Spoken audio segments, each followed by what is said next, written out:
a free choice to vote in a multi-choice referendum where each and everybody is allowed an opportunity to vote in favor of the clauses that benefit the nation as opposed to those clauses that they feel are beneficial to a few elitist political class or leaders that want to sustain both power and privilege in terms of resources for their own good.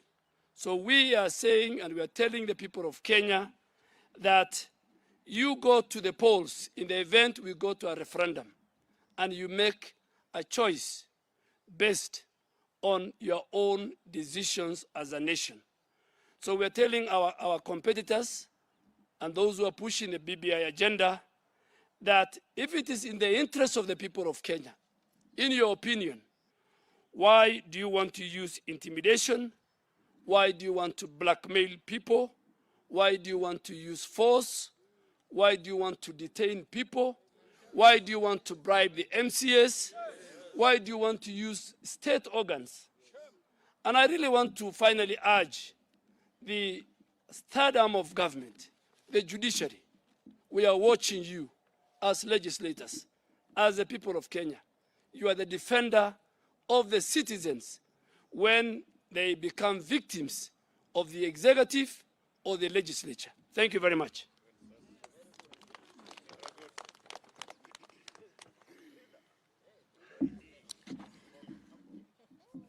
In conclusion on our agenda today, as a caucus, we agreed to focus our energies in championing of pro-people bills. And in particular, we looked at key parliamentary or legislative proposals that have been before the House or are before the House currently. And we looked at the agriculture sector, where we noted that the AFA Act that was passed in 2013 did a great disservice to the agricultural sector in this country, because what it did was to amalgamate all the boards of the various parastatals into one big institution called AFA, that has therefore meant that there hasn't been real focus and real attention being paid on key issues affecting various farmers in different areas. In particular, we saw the boards, we saw less focus on the tea board, coffee board, dairy board. All those boards need to now be separated so that we can be able to put more energy and more resources. So to this end, we will be pushing for the operationalization of the Tea Act that was passed last year in December. We will be looking at ensuring that the coffee bill, the proposed coffee bill, sugar bill, crops amendment bill that in particular looks at cashew nuts, coconut, and bixa. And we'll also be looking at Mira, which currently lacks legislation, and there's a problem of market linkages between the Mira farmers and the market within the country and out of the country. We'll also be looking at livestock to ensure that there's proper legislation around livestock and market linkages of the same. And we will be looking at the nuts and oil bill that is being proposed so that we can be able especially to give more support to our farmers in coastal area, in particular those that are dealing with coconut, cashew nuts, and also macadamia across the country.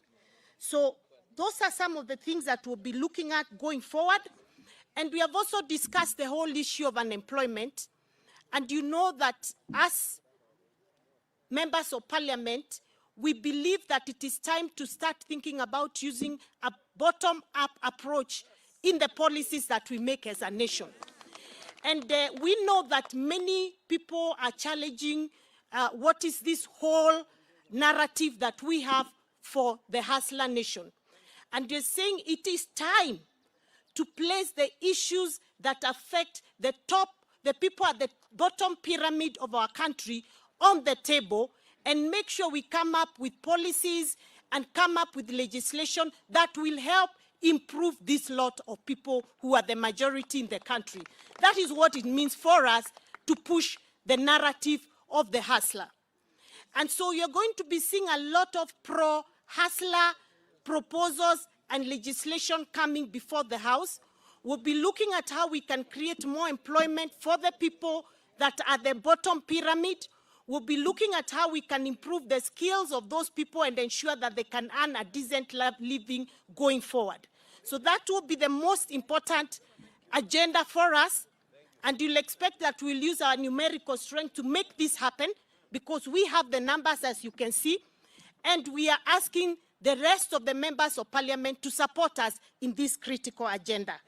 In conclusion, as leaders from diverse backgrounds, we reaffirm our commitment to pursuing the peaceful coexistence of all our people, building on our national unity, revitalizing the economy, and promoting a democratic culture of issue-based politics. Thank you, ladies and gentlemen.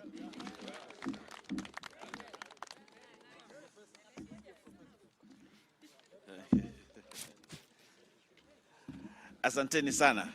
Sasa tuna taarifa ambayo tutaitoa kwa Kiswahili kwamba sisi ni viongozi ambao tuko katika mawazo mamoja ambayo tunafikiria kuboresha maisha ya Wakenya, na kwamba leo tumekutana hapa kuangalia mambo ambayo kwa sasa ni kama matatizo ambayo yanatukumba. Mwanzo, kwamba kuna njama fiche ambazo zinapangwa ili kuvuruga amani katika ile mikutano ambayo huu mrengo wetu tunaufanya.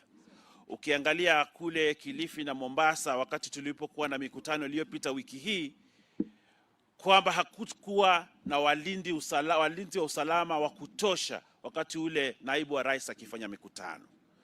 Na hii ni kwamba tunapata nafasi ya kwamba wale ambao wanataka kuvuruga amani katika ile mikutano wanapata nafasi ya kuingia pale. Ya pili, kwamba wajumbe wetu wengi sasa wamepokonywa wale walinzi wao, na kwamba hawa sasa wako katika hatari, na kwamba wale ambao wanapanga njama ya kuvuruga amani katika ile mkutano alafu baadaye waje walaumu wale wafuasi wa Hustler Nation, ndio wanapata nafasi kuingia pale. Kwa hiyo tunaambia Inspector General wa Police kwamba ni kazi yake ya kikatiba ya kutoa usalama katika mikutano yote ambayo naibu wa rais na hawa wabunge na viongozi ambao tuko nao katika mikutano yao. Hiyo ni kazi yake kikatiba na lazima aifanye kama vile katiba inasema. Asibague hawa wale. Manake katiba haikumwambia abague. Yeye lazima atoe usalama kwa kila mtu. Na hiyo sio tafadhali. La muhimu tena ni kwamba sisi kama jamii ya Hustler Nation, na vile tukiongea na watu wetu kule, tunasema kwamba hatutaki taifa la Kenya lirudi katika ile miaka ya 60 na 70 na 80. Kwamba hayo mambo yamepitwa na wakati. Demokrasia Kenya imeimarika. Kwa hiyo lazima taifa la Kenya liendelee mbele na amani, na hatutaki kurudi katika zile siku za nyuma za giza ambazo zilitatiza Wakenya wengi. Sasa tunapiga kusonga mbele, sio kurudi nyuma kama Wakenya. Kwa hiyo tunaambia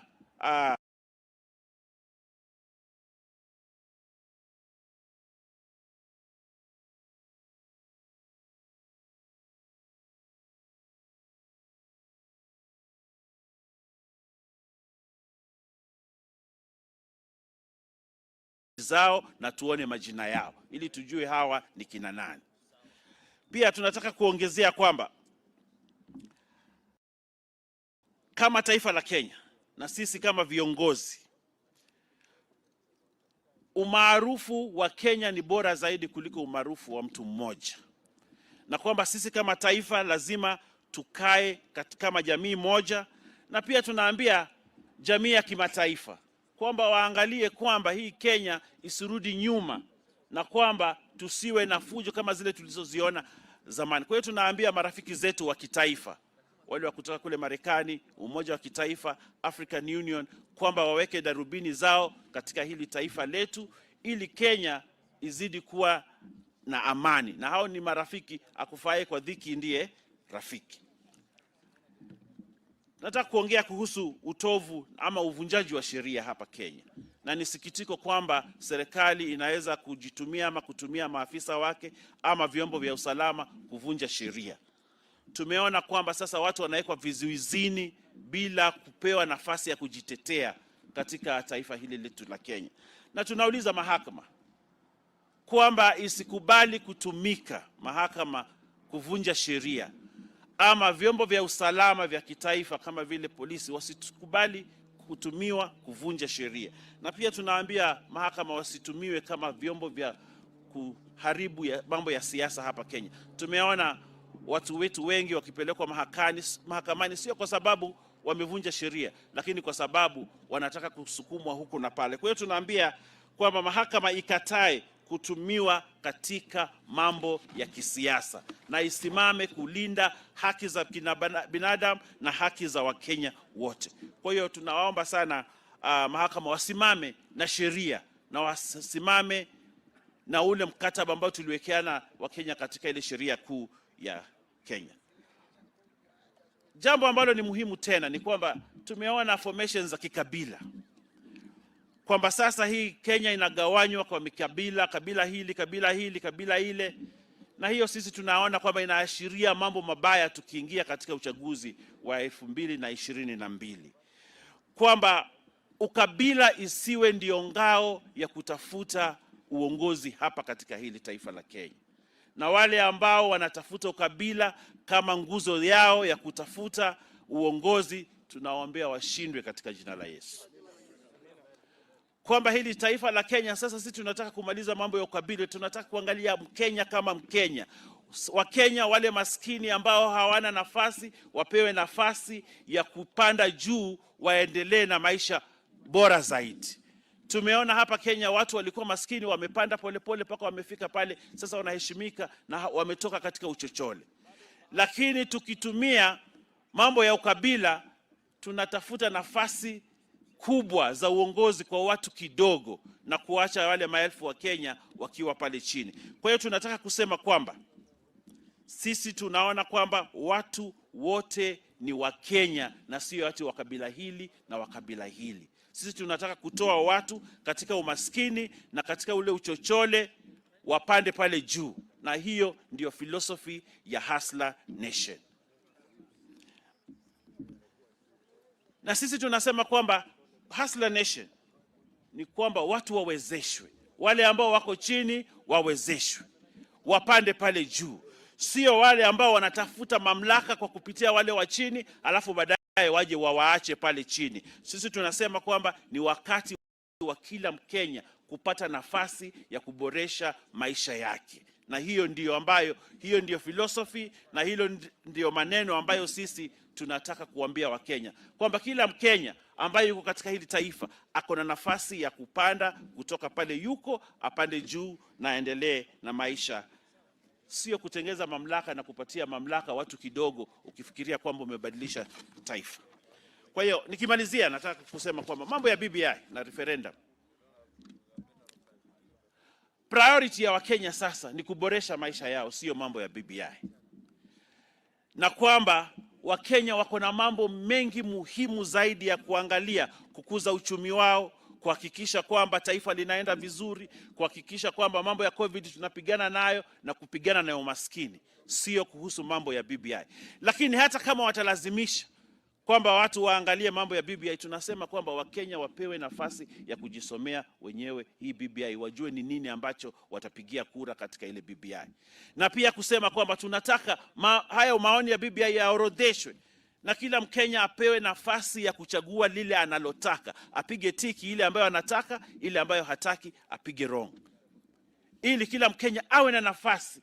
Yale ambayo hayataki, yale ambayo hakubaliani nayo aachane nayo, yule anakubaliana nayo abebe, tuende mbele kama taifa la Kenya. Kwa hiyo tunasema kwamba Wakenya wawezeshwe kama BBI lazima ipite, na vile tunaona watu wanalazimisha, basi wapewe nafasi ya kujichagulia yale wanataka na yale ambayo wanayakataa.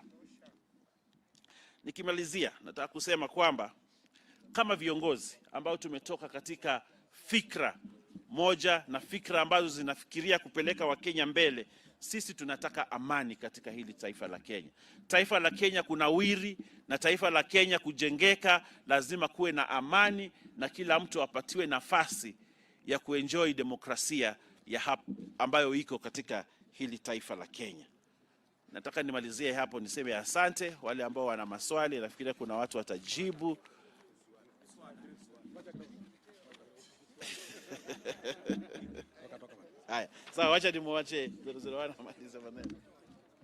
We also discuss the unfortunate utterances from one Junet Mohammed, bordering on incitement and hate speech against a person with disability.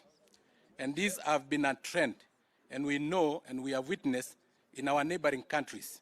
Such trends, when they start, then persons with disabilities are sacrificed for witchcraft and sorcery.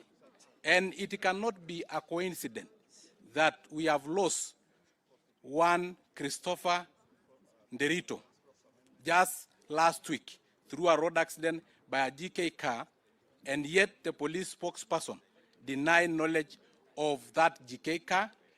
Yet we know every GK car have a work permit that show who is in the car and where is the car going to and who is the driver. We have also lost a girl with cerebral palsy, 12 years old, in Isiolo, called Nimo Nabale, after being raped and killed and body mutilated. So we have also discussed the issue of persons with disabilities, and we condemn such utterances from leaders. Thank you.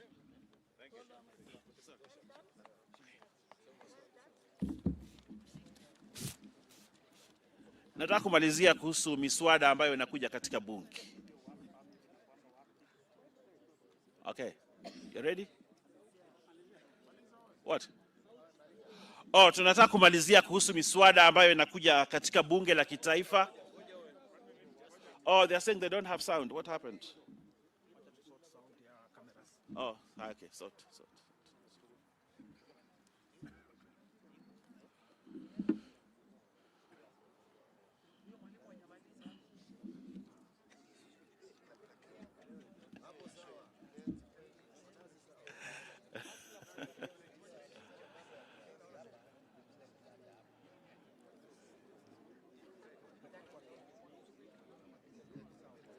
Sound sawa bado?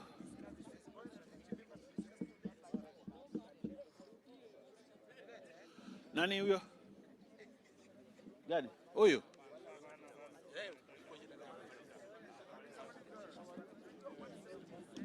Sauti mmepata?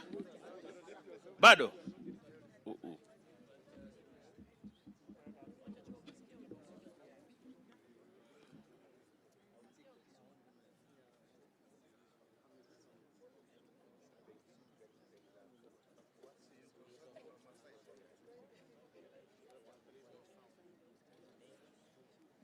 Bado?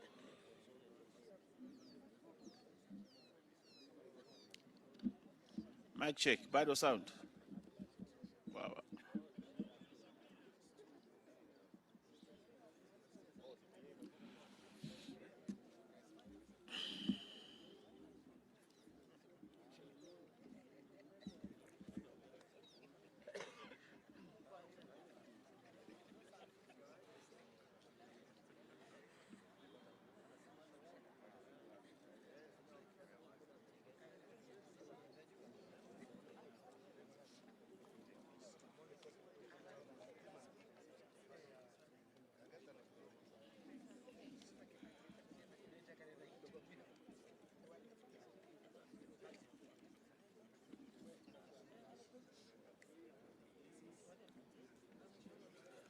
Sawa, haya sawa. Tunataka kuongea kuhusu miswada ambayo iko mbele ya bunge kwa sasa, miswada ambayo ni muhimu kwa Wakenya, ambayo sisi tunataka kupatia kipaumbele bunge likifunguliwa, na kwamba hawa wabunge ambao wako hapa watapatia support hii miswada. Mwanzo kuna ile T Act ambayo kwa sasa ilitiwa sahihi, na tunaomba serikali kwa sasa ihakikishe kwamba wamefanyia operationalization ya T Act kwa haraka sana, ili wale wakulima wa chai wapate manufaa ya ule mswada ambao ulipita pale bunge. Vile vile kuhusu mambo ya kahawa, mswada uko pale bunge kuhusu mambo ya kahawa, na sisi kwa nia moja tumesema kwamba tutahakikisha kwamba huu mswada ukifika bunge utapita kwa haraka iwezekanavyo, ili wakulima wa kahawa waweze kupata manufaa. Kuna mswada ambao unakuja wa Crops Amendment Bill ambao unahusisha mambo ya biksa, mambo ya korosho na mambo ya minazi ambayo ni mimea ya pale pwani, na tumekubaliana kwa kauli moja kwamba huu mswada ukifika bunge tutaupigia pondo na kuhakikisha kwamba umepita na wananchi wa pwani wasaidike na wafaidi ile mimea yao pale chini. Pia kuna mswada wa sukari ambao unakuja pale bunge, na mswada ambao kwa kauli moja pia tumekubaliana tutahakikisha kwamba huu mswada umepita ili wakulima wa sukari wafaidi na wafaidike katika kuna mswada pia wa kuhusu mambo ya maziwa ama milk regulations ambazo pia zinakuja bunge. Na tunawauliza sio wabunge sisi pekee, na wale ambao wako nje pia wahakikishe kwamba tumeshikana na kuungana na kuhakikisha kwamba Wakenya wamepata faida katika ile maziwa ambayo inatoka katika mashamba yao. Na wale wakulima wa miraa pia mswada wao ukikuja, sisi kama wabunge na viongozi ambao tuko hapa tumekubaliana kwa haraka tutapitisha haya mambo ili Wakenya wapate nafasi ya kufaidi mimea yao na pia kufaidi ukulima wao. Tunasema kwamba Kenya bado ni nchi ambayo inategemea ukulima, na sisi tutahakikisha kwamba tumewaunga mkono wakulima na wakulima wapate faida kubwa. Maanake wakulima wengi hapa Kenya bado ni mahasla, na tutawapatia nafasi kuhakikisha kwamba they have succeeded from their hustle. Asanteni sana, Mungu awabariki. My responsibility here is going to be very brief, to take questions on behalf of these 139 members of parliament who are here. And for the record, the 23 who are not here and who endorsed the statement, some came in the morning and went for other responsibilities. Others went for responsibilities in their counties, like the Mandera team, who have a security meeting at back home. And so the total of us were 162 who endorsed that statement, but it's only 139 who are available here for this statement here. We will take 4 questions, and then because this is a statement that has been endorsed by others, we don't want to deviate from the statement. So I'll take 4 questions, and those 4 questions should be relevant to the subject that we have raised here. Chemutai? 4.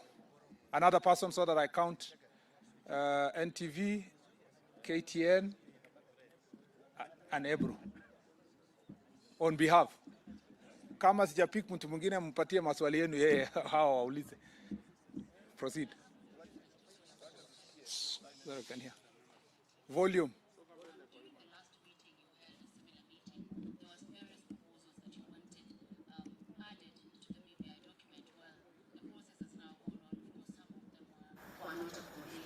And now with the process having moved to the assemblies, my question would have been to the Deputy President himself. What is your message to the county assemblies that are leaning towards you, the MCAs as they go to vote? Should they support it? Should they reject it, even as you continue to agitate for multiple choice referendums? Thank you. Second question. Good afternoon, Majority. Good afternoon. Karibu. My name is Kevin. Of course, we know you're ready. Proceed. You seem to be popular behind here.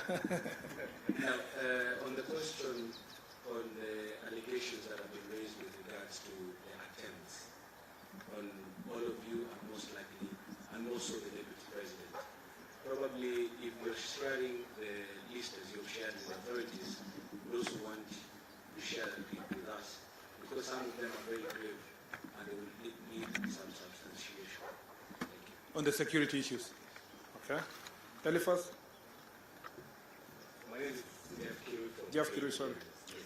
My question is regarding Parliament is expected to resume tomorrow, and there are two bills which are actually crucial in this BBI exercise. That is the referendum bill by GOIC and the referendum bill by the data. What exactly is your position on those two bills moving forward? What is your position now that you say that you're going to focus on bills that are relevant to the common knowledge? The last one.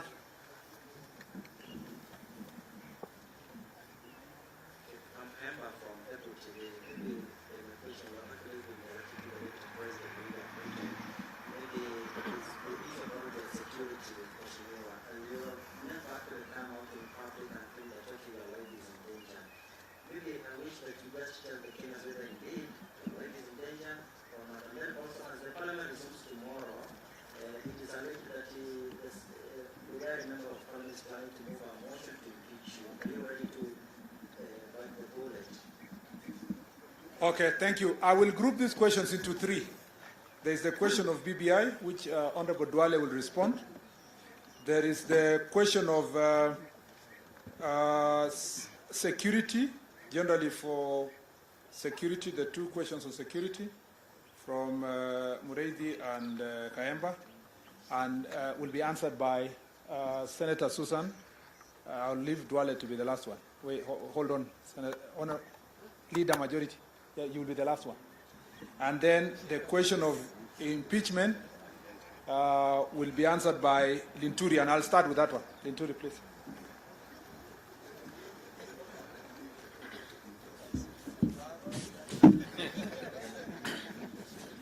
Yeah,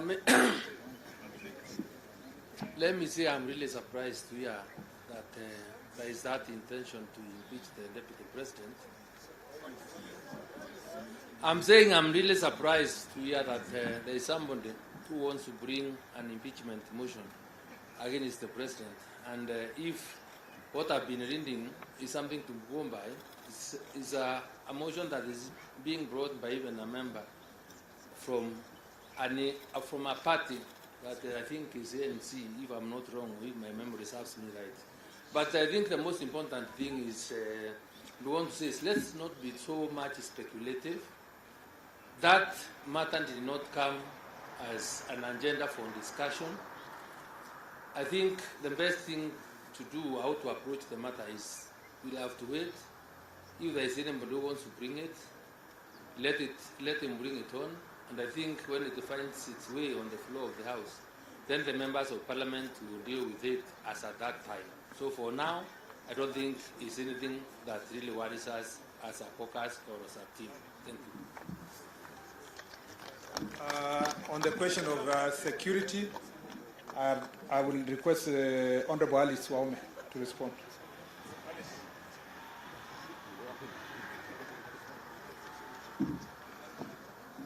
Members of the press, I have been asked to answer the question on security.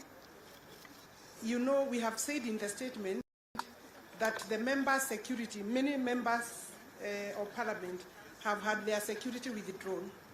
That, of course, answers to the vulnerability of members if we are going for meetings without security. And we have called upon the relevant office of the IG to take into account and provide security as and when members of Parliament and even this team is having their political meetings or any other meetings elsewhere or within the country. We've also asked that the police to be sent, the security assigned to those meetings be designated and have the relevant uniform and their numbers properly identified for purposes of accountability.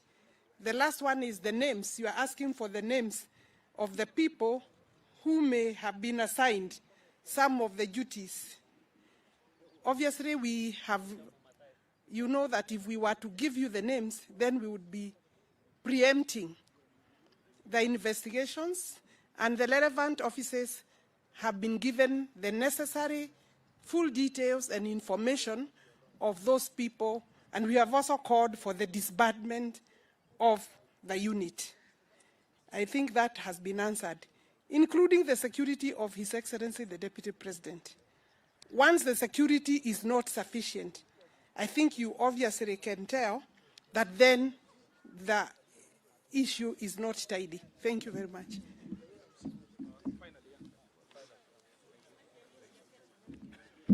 I have two issues, or three issues to answer. One, let me help my brother Linturi on the matter of impeachment. An impeachment of a deputy president, from my experience as a former leader of majority, who was there when Amos Kimunya was impeached, who was there when Moses Wetangula was impeached, who was there when Minister Kaimenyi survived. I was there when the process of impeaching Anne Waiguru was there. It's not a birthday party. It's not a walk in the path. And you look at the person who is driving this. You go dissect Ayub Savula. And then you understand that the carrier of the matter doesn't deserve a comment. But let me tell you for free. Let me tell you for free. And I want to tell them and dare them. I want to dare them. Let them not discuss the impeachment of the deputy president in bars, in funerals, in the apartments of their girlfriends. Let them bring it to the floor of the House, starting tomorrow, Tuesday, when the House resumes. So we dare them, whether, here, we are telling them, all of them, the ODM, the ANC, the Wiper, the Kelewekes, please go sit somewhere, bring the impeachment. We are ready for you. On the issue of BBI, we said it's not our priority, it's not a priority for the country. We have said it that consensus is the root, so that we don't have a divisive referendum that divides the country. But our competitors are the architects of ethnic mobilization, ethnic and regional balkanization. Their intention is to divide the country. And we are telling them, whether you bribe the MCS, whether you do it, ultimately, and that's why it's called a popular initiative, under Article 250, I think, 1 of the Constitution. It is popular initiative because it belongs to the people. It doesn't belong to IBC, it doesn't belong to the MCS, and we are saying, if worst come to the worst, give the people of Kenya their democratic right to choose from the menu that the people of northern Kenya can choose, the people of Mount Kenya can choose, the people of Nairobi can choose, the people of the Rift and Western and Nyanza can choose. Do not force people on an item that they have a constitutional right, which is called a popular initiative. I think the final question was on the bills before the House. There are two bills before the House on referendum law. One is with the COIC, chaired by Honorable Kioni, and the other one is with the JLAC, chaired by Honorable Muturi Kigano. The Speaker made a communication that ultimately he doesn't want to have two parallel bills. So when we go back, that is a function of the House Business Committee, that's a function of the committees. When those bills come to the floor of the House, as a group, we will make our position known both in the second reading and in the third reading, in both houses. And I want to make it also very, very clear that this BBI should not be proposed. The proponents are in a dark room. Take it to the people. Explain to the people. And I was very, very shocked. Very shocked. And I want to challenge him, the former Prime Minister, lying openly that if BBI passes, Turkana County will get 20 million. I want to challenge him. 20 billion. I want to challenge him. There's mathematics, I remember the little algebra I did when I was in school. And quadratic equation. Turkana in the formula in BBI and I want them to challenge me, and I'm challenging them to a contest. Turkana, Marsabit, Isiolo, Tana River, Lamu, Samburu, Wajir, Mandera. If BBI passes, the Tharaka Nithi, they are the 8 counties that are losing. I'm challenging the ODM brigade led by the former Prime Minister. Don't lie to the people. At your age, you don't lie. No, at your age, no. At your age, you don't lie. And I want to thank the governor of Turkana. I want to challenge them. In that formula in BBI, if you do the mathematics, Mr. Odinga, if you do the mathematics, Turkana County now is getting 11 billion. Turkana County will get 9.8 billion. I'm not saying it. So you can see a whole proponent of BBI is lying to the people of Turkana. And the same thing, he wants to come to Mandera and lie. And if you go to these counties, in fact, the 2-3 worst counties that are losing over 2 billion is Isiolo, Lamu, and Tana River. Thank you very much. God bless you.